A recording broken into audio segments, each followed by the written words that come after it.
A 5ª Comissão Especializada da Assembleia Nacional visitou hoje a Polícia de Investigação Criminal e o Centro de Aconselhamento contra a Violência Doméstica.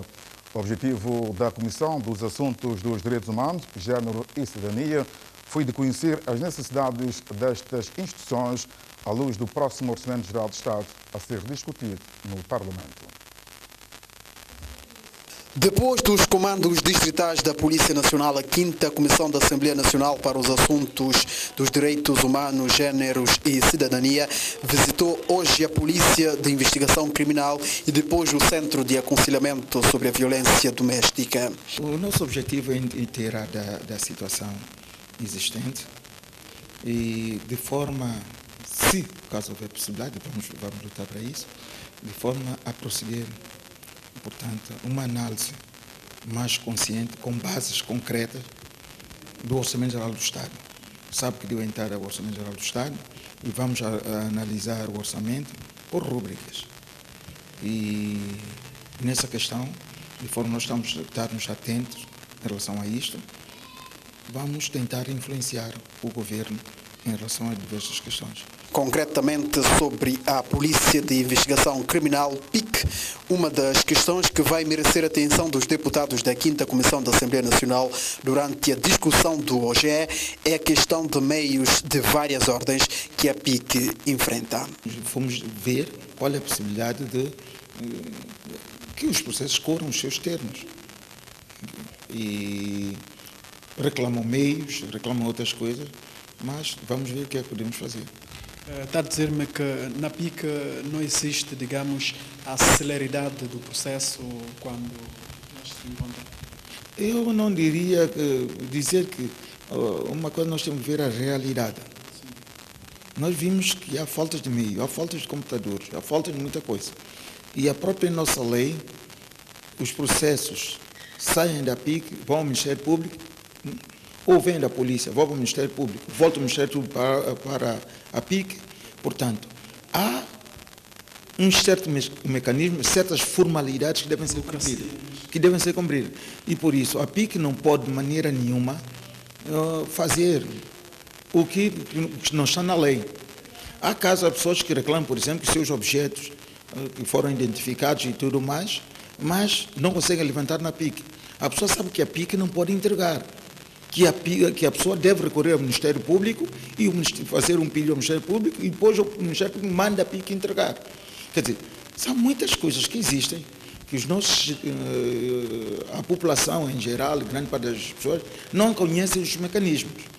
E há uma necessidade de publicação destes mecanismos de forma a consciencializar a população e saber o que devem fazer. No Centro de Aconselhamento sobre a Violência Doméstica, a situação de falta de meios não difere muito da PIC, mas a questão que preocupou os deputados é a forma como alguns homens veem esta instituição. Vimos que muitos homens chegam a reclamar que isso está mesmo feito para defender as senhoras. Mas há uma necessidade de nós interpretarmos corretamente. Sexo é uma coisa e o gênero é outra coisa. O sexo é uma reprodução, quer dizer, biológica, o sexo. Enquanto que o gênero é uma reprodução social. Portanto, não é por ser mulher é que é de gênero feminino. Pode ser mulher e ter gênero masculino. E há uma necessidade de incutir e as pessoas apropriarem corretamente desses termos, caso não, nós podemos ter sempre problemas que queremos evitar.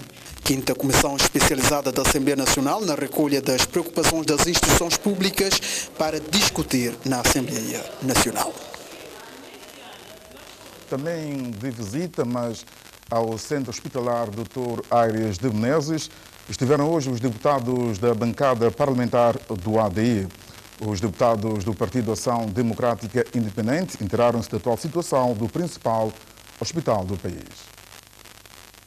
Inteirar-se sobre a real situação do funcionamento do Hospital Aires de Menezes foi o assunto que levou a bancada parlamentar do ADI a uma visita a este centro hospitalar. Nós, deputados da bancada parlamentar do ADI, efetuamos essa visita ao hospital porque constatamos, através de várias reclamações da população, que o setor da saúde carece de uma atenção especial. Também nós constatamos nas várias declarações de Sua Excelência o Primeiro-Ministro que este governo tem dedicado toda a sua atenção com prioridade ao setor da saúde. E viemos cá para constatar, neste único hospital, que de facto o governo estaria ou não a cumprir com aquilo que prometeu e indo de acordo com a satisfação da população. No final, nós constatamos, em primeiro lugar, gostaria de felicitar todos os quadros da saúde, o pessoal médico e o pessoal administrativo e não só, pelo esforço que têm feito com os recursos que têm para dar satisfação aos utentes, a todos aqueles que têm solicitado os serviços do hospital. Mas este grau de satisfação da equipa médica e dos técnicos precisava ser, digamos, mais acima da média, mas isso não depende deles. Daí a nossa constatação, deparamos com um hospital que ainda continua com carência de medicamentos, com carência também do pessoal médico em termos de especialidades, consumíveis, inclusive a questão da própria degradação da infraestrutura. E no nosso entender, enquanto partido ADI, a questão do setor da saúde, particularmente o hospital, não é uma questão para se fazer política, mas sim é uma questão que deve tocar a todos os santomenses, ao Estado santomense, e que deve haver consenso e definimos realmente que o setor da saúde é prioridade. Segundo ainda o porta-voz do grupo, Abnildo de Oliveira, não pode haver desenvolvimento sem saúde. Não pode haver educação sem saúde, não pode haver desenvolvimento sem saúde. E nós devemos assumir todos essa responsabilidade, e daí estamos na véspera da discussão do Orçamento Geral do Estado e nós esperamos, não é, que o governo reflita a sua visão em termos de prioridade da saúde, que seja refletido, como eu dizia, no Orçamento do Estado, para que 2012 não voltemos outra vez a fazer mais uma visita, 2014, não voltemos a fazer mais uma visita, mas sim que comecemos a dar passos significativos. E outra ressalva, o problema de saúde também não vai se resolver só com a vinda, hoje ou amanhã, de um lote de medicamentos.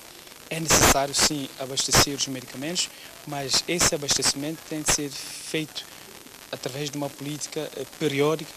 Após a visita, os deputados reuniram com a direção do hospital. O primeiro-ministro e chefe do governo, Gabriel Costa, esteve ontem reunido com diversas associações de jovens emergentes no país. Tratou-se do encontro de esclarecimento prestado pelo chefe do governo relativamente às ações do executivo com vista ao desenvolvimento nacional. Somos santomenses. O primeiro-ministro Gabriel Costa esteve na tarde de ontem num longo encontro com as diversas organizações jovens que operam no país.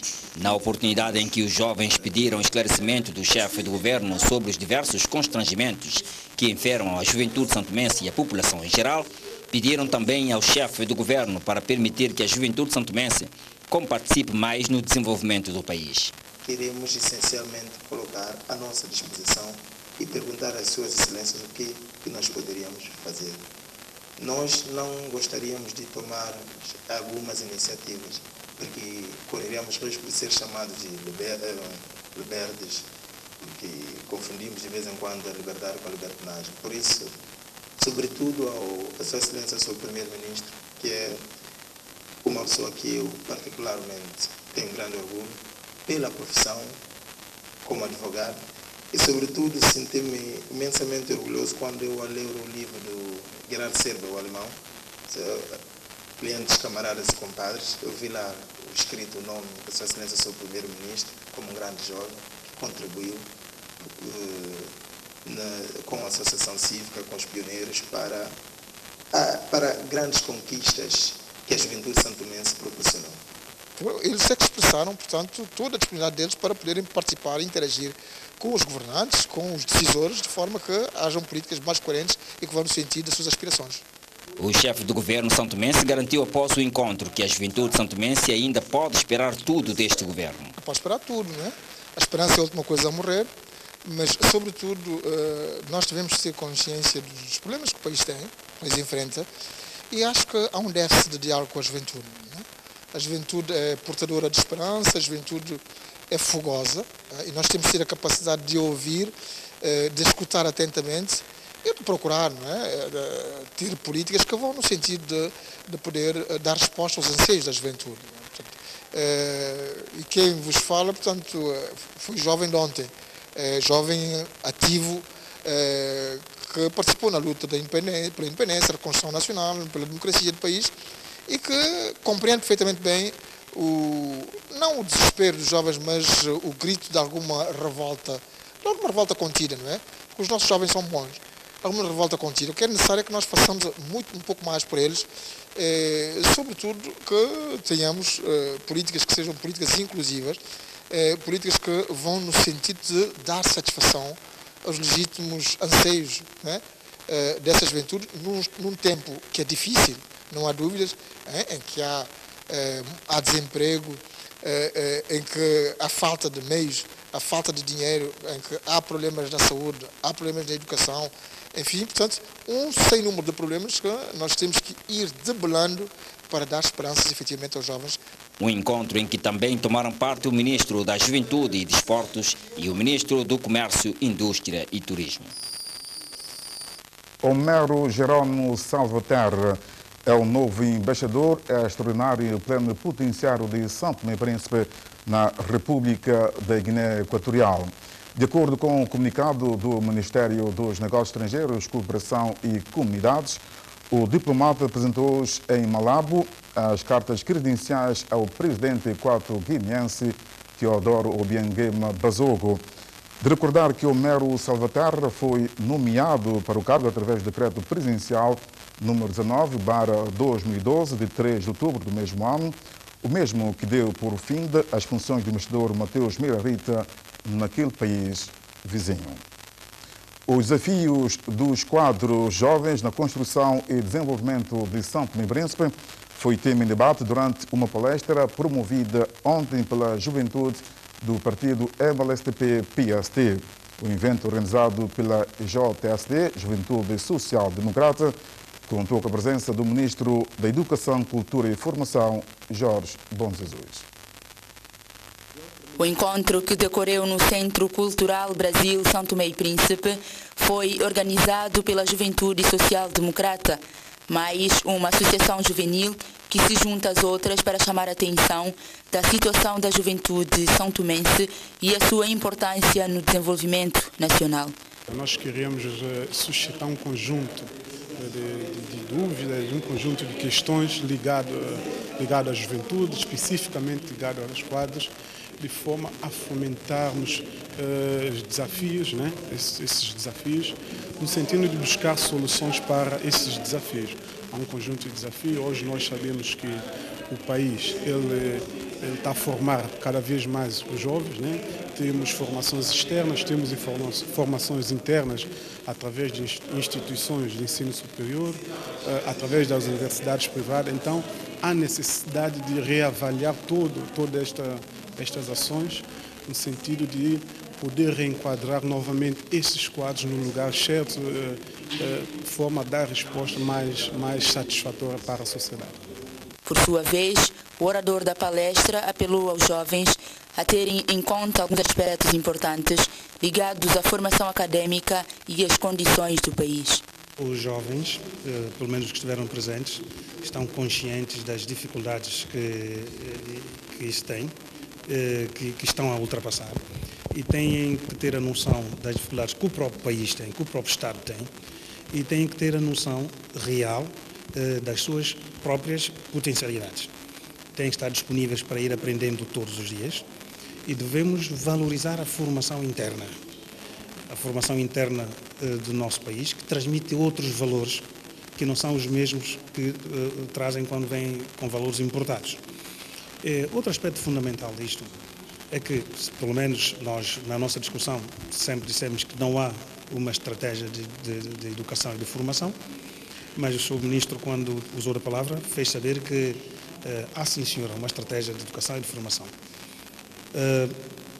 Mas eu penso que é algo que tem que se falar. Tem que se falar, tem que se saber em que medida essa estratégia responde, de facto, às necessidades do país e em que medida as pessoas que fazem formação e que intervêm na formação, sobretudo as entidades públicas que intervêm na questão de formação, até que ponto elas respeitam as linhas que são traçadas pelo Governo e que o Ministério da Educação é chamado a implementar. Para o Ministro da Educação, Cultura e Formação, é necessário que o processo de formação seja contínuo, de forma a adaptar-se à evolução da sociedade. Das pessoas não acharem que a formação é uma finalidade em si, a formação é sim um meio, não é? É um recurso, não é? E que é preciso adaptar constantemente, é preciso evoluir, é preciso ir estudando, não parar e, sobretudo, eles que estão numa idade em que, portanto, podem aprender tudo muito facilmente. Durante o mês da juventude, várias atividades estão agendadas para a maior reflexão dos jovens no que toca aos seus direitos, deveres e obrigações. Resultados preliminares do inquérito aos estudantes sobre o uso das substâncias nocivas nas escolas já são do conhecimento público. Um trabalho da investigadora santomense da Universidade de Medicina de Lisboa, Isabel Carvalho, com apoio do Ministério da Educação, Cultura e Formação. Isabel Carvalho é investigadora santomense da Universidade de Medicina de Lisboa. Realizou um inquérito aos estudantes de várias escolas do país sobre o uso das substâncias nocivas nas escolas e apresentou os resultados preliminares deste trabalho. Graças a Deus, correu muito bem. Os jovens foram 10 estrelas, não podia ter corrido melhor, jovens e adultos. Foi difícil, eles são muito combatentes, são difíceis no trato, mas aderiram. Foi uma difícil batalha, mas eles perceberam que era a primeira vez que um estudo destes, com esta importância, era feito no nosso país. Foram também muito mais sensibilizados pelo facto de eu ser santomense. Eu expliquei-lhes o investimento humano que eu estava a fazer neste nosso país. Não é só amor do ponto de vista da investigação, é também amor do ponto de vista da naturalidade, é a minha terra, portanto é o dever eu devolver o saber que ganhei ao meu país. Segundo a investigadora santomense, trata-se de um trabalho aturado com grande índice de fiabilidade. Eu não posso deixar de elogiar todo o apoio e toda a ajuda que o Sr. Ministro da Educação, Cultura e Formação, Dr. Jorge Bom Jesus, me tem dado, a mim como principal investigadora, e à equipa que ele me disponibilizou, na pessoa do Dr. Boa Morte, aqui presente, e na pessoa do professor Homero, que foi formado por mim e me tem acompanhado no terreno desde as 7h30 da manhã até o caso de ontem, às 11 da noite, porque temos estado a trabalhar de manhã, à tarde e à noite e, portanto, estamos a concluir a recolha de dados nos inquéritos que nós vamos validar, vão comigo esta sexta-feira para Lisboa, para depois serem lidos na nossa equipa de epidemiologia e depois fazer a análise conclusiva desta amostra, que são 24% da população escolar aleatória, sexo feminino e sexo masculino, que fala não só do consumo do álcool e das drogas, mas da realidade socioeconómica dos nossos alunos, ou seja, do futuro do nosso país. É nítido. Apresenta inquérito sobre o uso das substâncias nocivas nas escolas. Já estão a funcionar em pleno as duas gruas da Empresa Nacional da Administração dos Portos, ENAPOR, que estavam inoperantes há já vários meses. Os trabalhos de recuperação terminaram hoje e as duas máquinas foram testadas sob os olhares atentos dos técnicos espanhóis da empresa fabricante, depois de demarches feitos pelo governo. Mais detalhes no telejornal de amanhã. E com esta notícia se coloca.